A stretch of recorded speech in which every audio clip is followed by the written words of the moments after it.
All right, we are about to dive into one of the most mysterious, most challenging, and honestly most influential books ever written, Helena Blavatsky's The Secret Doctrine. This thing is a beast. It promises to unveil a hidden history of the entire cosmos. But let's be real, trying to actually read it can feel like you're trying to decipher an ancient alien code. And you get passages just like this on practically every single page. The language is so dense, it's poetic, it's deeply symbolic. This is clearly not your average history book, you know? It's pulling from all these ancient philosophies and what Blavatsky claimed were these cryptic, totally prehistoric stanzas. And that's the natural reaction, right? What on earth am I even reading? It feels like it's meant to be obscure. But what if it's not just random mysticism? What if there's actually a key, a whole coherent system hidden just under the surface of all that complex language? That's exactly what we're going to try to do here. Think of this as a guided tour through the core ideas of the Secret Doctrine. We're going to break down its massive story into clear, understandable concepts. And let's start with its absolutely wild version of human history. So the first big concept you have to wrap your head around is its radical timeline for humanity. The doctrine says that evolution isn't some straight line from ape to human. No. Instead, it's this vast, cyclical journey through 7 totally distinct stages that it calls root races. Now, this part is so important to get right. When the doctrine says race, it is not talking about ethnicity or anything like what we mean by that word today. Not at all. It means a fundamental stage in the evolution of consciousness and physical form for all of humanity, playing out over these just immense spans of time. So the doctrine lays out this whole epic journey. It starts with these purely spiritual, formless beings called the ethereal race. Then it moves to the semi-physical Hyperboreans. After them come the giant Lemurians, and then the legendary Atlanteans, and they were the first to have 2 distinct sexes and apparently developed some pretty powerful magic. The book claims that we are the 5th race, what it calls the Aryan race, and that there are still 2 more to come that will eventually balance our intellect with our spiritual side. Okay, so the obvious question is, if these ancient races really existed, where did they live? Well, according to the doctrine, the answer is in a completely forgotten prehistoric geography of lost continents. The book basically argues that our planet's surface isn't fixed. Continents rise and fall over these massive cycles, and the homes of those early root races, well, they're now lost, submerged somewhere beneath the waves. The 2 most famous of these lost worlds are, of course, Lemuria and Atlantis. Lemuria was supposedly this huge continent in the Pacific, and it was the home of the 3rd root race, those egg-born giants. Then you have Atlantis, out in the Atlantic, which was the domain of the 4th root race. That's where humanity as we kind of know it first took shape, and, well, where they eventually fell into sorcery. But wait a second. This brings up a huge question. If those early Lemurians were mindless, then how did we get self-awareness, free will?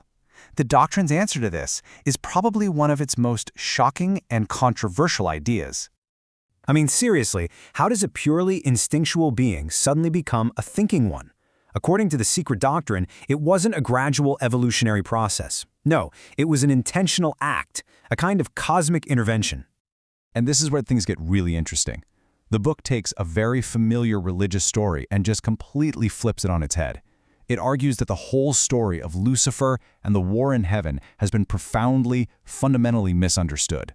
The difference here is just stark. The traditional view sees fallen angels as these evil rebels who were punished for their pride, but the Secret Doctrine reframes them as wise beings who made a great sacrifice.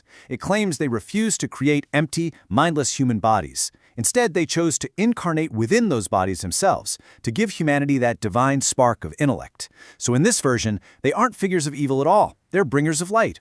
They transform from so-called fallen angels into the dragon of wisdom, which isn't a symbol of evil, but a symbol of awakened consciousness. Okay, so let's zoom out for a second. We've got a secret history of humanity, we've got lost continents, and we have this completely radical origin story for our own minds. But how does this all fit together?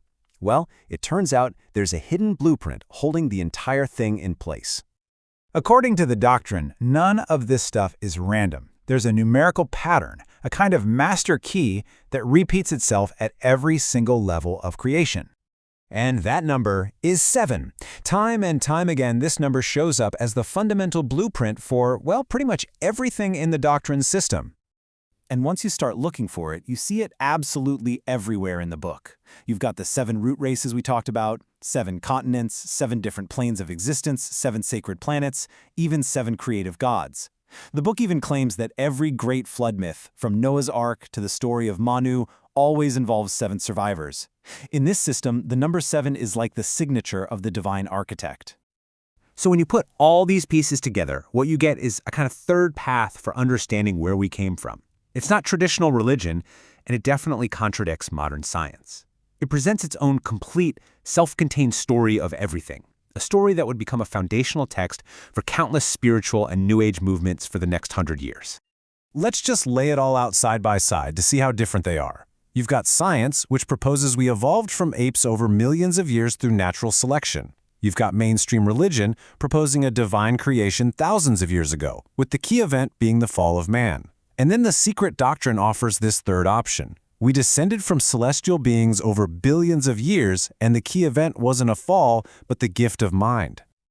The book just loves to throw out these challenging questions. It points to all the myths around the world, dragons, sea serpents, you name it. And it asks this really provocative question. What if these aren't just fantasies? What if they're actually garbled, distorted memories of creatures that our ancient ancestors, the Lemurians and the Atlanteans, actually saw with their own eyes? And that right there is the ultimate question that the Secret Doctrine leaves you with. It forces you to rethink that line we draw between myth and history. And whether you see it as a profound hidden truth or just an incredible piece of epic fiction, you have to admit it's a grand, challenging vision of who we are, where we came from, and maybe, just maybe, where we're going next.